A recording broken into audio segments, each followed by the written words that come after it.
la CENI. Le diplomate.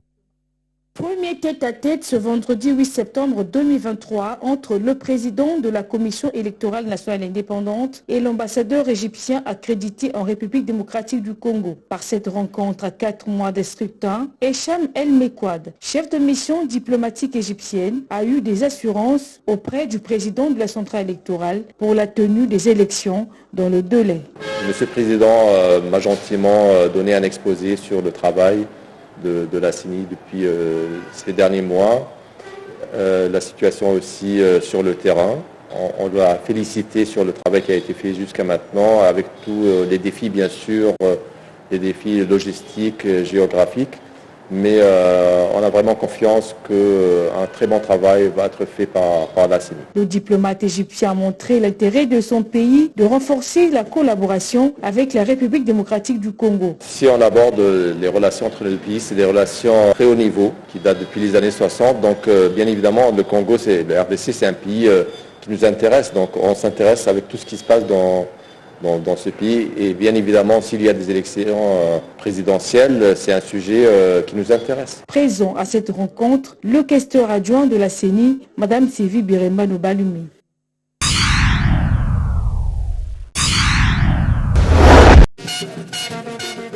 Les léopards de la République démocratique du Congo n'auront besoin que d'un match nul pour se qualifier à la phase finale de la 34e édition de la Coupe d'Afrique prévue en Côte d'Ivoire. En tête du groupe I avec 9 points après avoir gagné la Mauritanie par forfait, la RDC a non seulement son destin en main, mais aussi les faveurs de pronostic de toute une nation, à commencer par le premier sportif du pays, Félix Antoine Tshisekedi Tshilombo, et l'ensemble du gouvernement Sama II. La victoire sera du côté de la République démocratique du Congo. Nous souhaitons plein succès à nos léopards et je pense qu'au-delà de la nation congolaise qui se trouve ici en République démocratique du Congo, toutes celles qui se trouvent dans tous les pays, ils auront un grand soutien et donc plein succès à eux. Demain, 2-0. Ça sera 2-1. Ça, c'est mon pronostic. Je souhaite que la République démocratique du Congo puisse gagner demain par 2-0. J'ai la foi, étant que chrétien, nous allons avoir 2 buts. Avec la force de frappe de nos léopards, je crois que ça va être 3-1. Pour être raisonnable, j'avancerai 2-0 pour les léopards. Nous allons battre le Soudan. 3 buts et peut-être qu'ils peuvent avoir un penalty pour faire 3-1. Je ne donne pas de pronostic clair, mais ce qui est sûr, c'est la victoire. Pour moi, je pense que ça sera 3-1 en faveur de l'équipe nationale. Moi, je peux dire facilement 3-0. Ça sera 3-1 en faveur des léopards, bien sûr. Prenez vos drapeaux, prenez vos maillots. Nous tous demain au stade de Martyrs pour la consécration des léopards. Nous allons gagner, je donne 2-0. Je pense que ce sera 2 buts pour les léopards, donc la RDC. Oui, 3-0. Moi, je suis convaincu qu'on va gagner par 2-1. Et cette qualification sera dédiée à tous nos compatriotes qui sont à l'Est et qui traversent des moments très très difficiles. Je suis confiant, je ne perds de rien. Je pense que le samedi soir, il y aura la fête sur l'ensemble de la République. Tous les Congolais de la diaspora seront en fête. De retour à son meilleur niveau, les fauves congolais tenteront de réussir ce premier challenge ce samedi sous le coup de 17h au stade de Martyrs face à l'équipe du Soudan avant de se concentrer sur les éliminatoires de la prochaine édition de la Coupe du Monde 2026 qui sera conjointement organisée par les États-Unis d'Amérique, le Canada et le Mexique.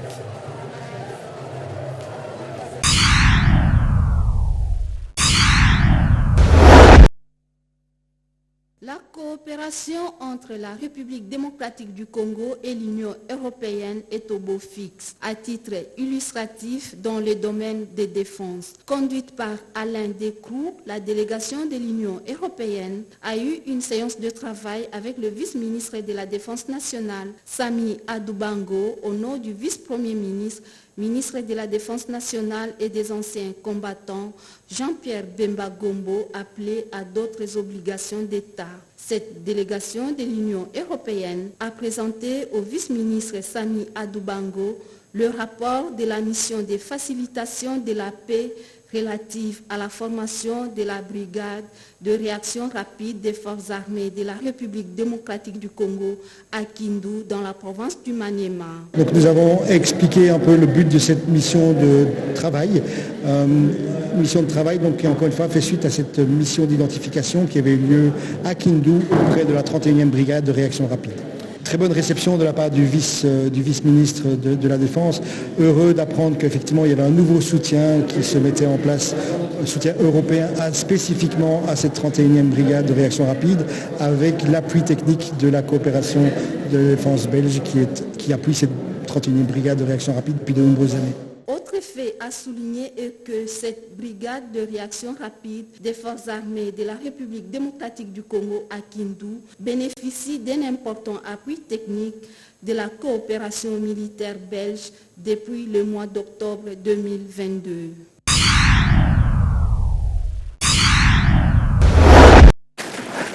Tôt le matin de ce 7 septembre 2023, le chef d'état-major général adjoint de forces armées de la République démocratique du Congo en charge des opérations et renseignements, le général-major Jacques Nduru Itsaligonza, en mission d'inspection et de commandement, palpe du doigt les différentes positions des forces armées de la RDC sur l'axe Kibumba. D'abord Kibati à 3 antennes, puis Kanyamaoro, enfin Mutao, en territoire de Nyiragongo. Le chef adjoint de l'armée congolaise rehausse le moral des hommes, s'imprègne des conditions physiques et sociales du soldat engagé. En même temps, dans son travail des titans, le général-major Jacques Nduru Itsaligonza donne des observations pratiques et tactiques sur le front physique aux militaires, prêts à affronter l'ennemi qui d'ailleurs s'illustre dans les violations répétitives de la trêve, selon les explications du porte-parole de l'armée au Nord Kivu, le lieutenant-colonel Ndjiki Kaiko Guillaume. Vous êtes sans oublier que le M23, avec leurs alliés de l'armée rwandaise, n'ont jamais baissé les bras et que chaque jour qui passe, ils continuent, n'est-ce pas, à violer les cessez-le-feu tels que voulus par les chefs d'État de la sous-région. À cet effet, l'autorité a tenu à visiter les éléments des forces armées de la République démocratique du Congo au niveau de la dernière ligne de front. Et l'objectif, c'est rassurer que les éléments des forces armées de la République démocratique du Congo sont prêts à parer à toute éventualité. Parce que vous êtes sans oublier qu'ensemble avec notre population, nous n'avons qu'un seul ennemi commun, qui se trouve être un 23 avec ses alliés de l'armée rwandaise. Et c'est ça, c'est qu'on vient de dire le général-major il tient à ce que ça descende sur le terrain, puisse rassurer la population, mais aussi interpeller la population. Nous n'avons qu'un seul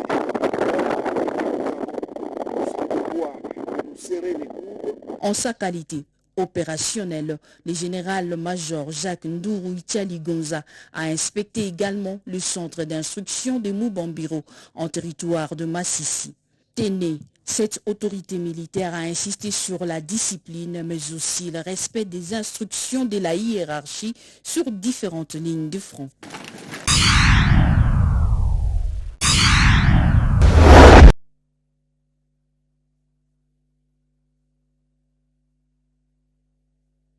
Johannesburg en Afrique du Sud, avec la participation active du vice-ministre des Mines pour le compte de la République démocratique du Congo.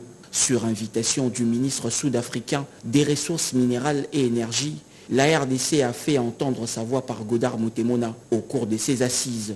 Prenant la parole à ce panel de réflexion, le vice-patron des Mines a salué le leadership qualificatif et productif de Cyril Ramaphosa et Félix Tshisekedi pour leur touche de maître sur beaucoup de questions stratégiques du continent. Cette législation minière offre aux investisseurs du secteur un cadre attractif, sécurisant et compétitif pour mener l'activité minière en bénéficiant d'un régime fiscal et économique préférentiel.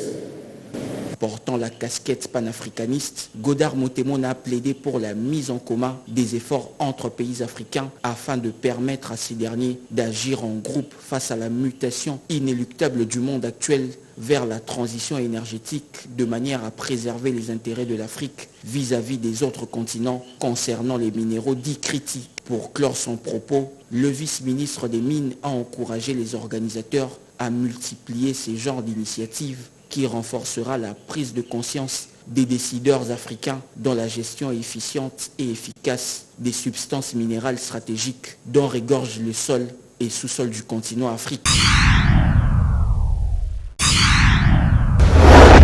Le lancement du recouvrement forcé sur la vente des vignettes aux propriétaires des véhicules, initialement prévu ce vendredi 8 septembre, n'aura plus lieu. Une mesure de grâce avec délai supplémentaire de 2 semaines a été accordée aux propriétaires et conducteurs de véhicules. C'est ce qui a été décidé à l'issue de la réunion d'avertissement convoquée ce jeudi 7 septembre 2023 par le directeur général de la DGRK, Edim Fumompoko Mosimpo, à l'intention des assujettis représentés par les responsables de l'association des chauffeurs du Congo ASECO, dont l'un de ses membres en fait le point. La synergie des chauffeurs, nous avons demandé au directeur général un moratoire de 2 semaines. On s'est convenu qu'il y aura contrôle, mais on ne va pas interpeller les véhicules, mais on va contrôler où il n'y aura pas de pénalité, où on ne va pas immobiliser les véhicules, jusqu'à ce que nous allons totaliser les 2 semaines que nous avons demandé. Donc, chers conducteurs, chers propriétaires de véhicules, demain, c'est vrai qu'il y aura recouvrement forcé, vous allez faire sortir vos véhicules, mais sachez-le qu'il y aura contrôle. Nous allons être sur terrain pour sensibiliser les conducteurs. Pour la DGRK, les assujettis sont donc appelés à s'acquitter de leurs devoirs civiques en achetant la vignette dans la quiétude pendant la trêve de 2 semaines accordée afin d'éviter tout désagrément lié à l'opération de recouvrement forcé.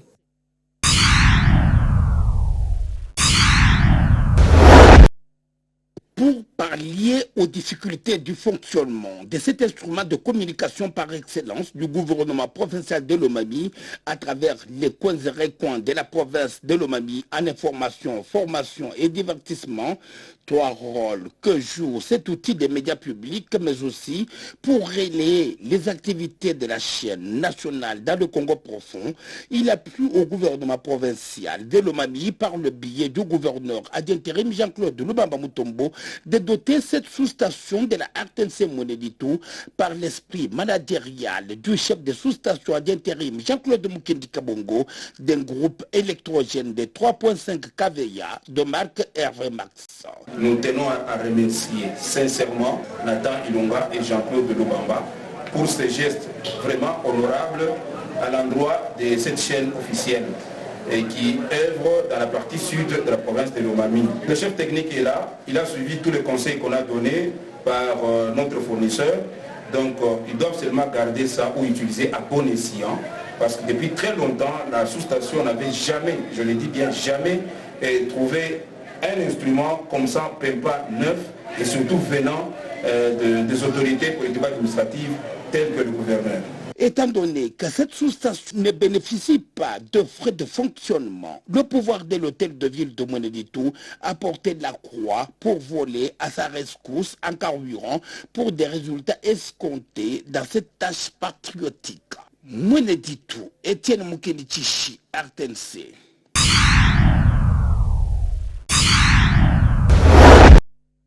Le syndrome d'alcoolisation fœtale, SAF, est la conséquence d'une consommation d'alcool pendant la grossesse sur les futurs bébés. L'alcool bu par la mère passe dans les sangs du fœtus et affecte son développement. C'est la journée mondiale de sensibilisation du syndrome d'alcoolisation fœtale décrétée le 9 septembre 1999. Son objectif est de sensibiliser et faire découvrir au grand public les conséquences liées aux troubles causés par l'alcoolisme fœtal. La consommation de l'alcool lors d'une grossesse est strictement interdite parce qu'il y a des effets néfastes sur les bébés ou le fœtus et des effets aussi irréversibles. Nous, étant que médecins, nous conseillons à nos gestantes, soit des femmes enceintes, de ne plus consommer l'alcool pendant la grossesse. Il y a plusieurs conséquences lorsque une femme enceinte consomme l'alcool. Il y a des conséquences au niveau de l'intellect de l'enfant. Il y aura de retard de croissance, de développement psychomoteur. Il y a aussi d'autres effets comme étant malformation. Quand une femme est enceinte, il y a une communication entre la maman et le bébé au travers le placenta. Alors tout ce que la maman consomme, ça passe directement chez le bébé. Lorsque vous consommez plus d'alcool, ça va directement chez le fœtus et ça peut nuire à la santé du fœtus. Et lorsque l'enfant va naître, il y aura des complications qui sont visibles et puis des complications qui sont invisibles, s'il faut les dire. Donc s'il faut les dire, les hommes peuvent s'abstenir aussi pendant la grossesse de consommer l'alcool à la maison. Pendant l'allaitement, c'est aussi interdit. Il est recommandé aux femmes enceintes de s'abstenir de toute consommation d'alcool dès le début de leur grossesse jusqu'à terme, car les boissons alcoolisées présentent un danger pour les bébés.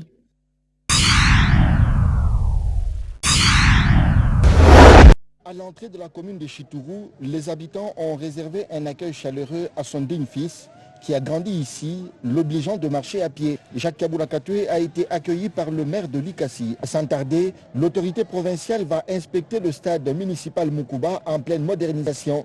Les travaux sont exécutés à plus ou moins 70%. Ce stade moderne, qui a déjà une pelouse synthétique, aura une capacité d'accueil de 2500 places assises. Les gradins sont en pleine construction et les vestiaires sont à l'étape de finition. Ça sera la troisième infrastructure sportive de la ville de Likasi à être rénovée après le stade de Kikoula et le stadium de basketball situé juste à côté. En poursuivant sa ronde, le gouverneur a aussi inspecté les travaux de la pose de la deuxième et dernière couche d'enrobé sur les kilomètres restants de la route Lubumbashi. Jacques Kaboula Katoué va par la suite se rendre sur la route Kambov et sur l'avenue Lumumba sur son tronçon, compris entre la route Mpanda et les tunnels Kikoula, en passant par la paroisse catholique Sacré-Cœur, où les travaux sont très avancés après la détérioration de la chaussée à la suite de l'afflux des poids lourds. Les élus provinciaux de Likasi saluent la concrétisation des promesses faites aux électeurs à travers le gouvernement provincial du Haut-Katanga. L'honorable René Banza-Kapia en parle. Nous encourageons le gouvernement provincial d'aller de l'avant, de travailler plus pour la population, c'est ça notre rôle. Et nous disons à la population de ne pas céder aux intox des politiciens qui cherchent leur positionnement. Au Likassien, le gouverneur Jacques Kaboula Katoué rassure qu'avant la tombée des prochaines pluies, Likasi revêtira sa plus belle robe. Nous n'avons pas abandonné Likasi, comme l'a recommandé le président de la République, de travailler pour le développement intégral de toutes nos villes, de tous nos territoires. Et donc voilà, aujourd'hui, nous sommes totalement concentrés sur la construction de la voirie ici à Likasi. Mais pourquoi nous avons pris beaucoup de temps? Premièrement, c'est vrai que nous étions en train de construire l'avenue de l'indépendance, mais aussi nous nous sommes dit que c'était important de construire la route de contournement. Ça, c'est une solution pour que nos routes soient sauvegardées le plus longtemps possible. La semaine prochaine, nous nous concentrons sur la route Banda, CLP, qui va être aussi asphaltée le plus vite possible avant décembre. Jacques Kaboula Katoué a aussi effectué une descente sur la route des contournements où les travaux évoluent sans désemparer. Bien avant l'étape de Likasi, le chef de l'exécutif provincial avait fait une escale sur la route Lubumbashi où il a constaté avec satisfaction les travaux d'élargissement de la nationale numéro 1. C'est l'entreprise à capitaux chinois Crexet qui s'y attelle.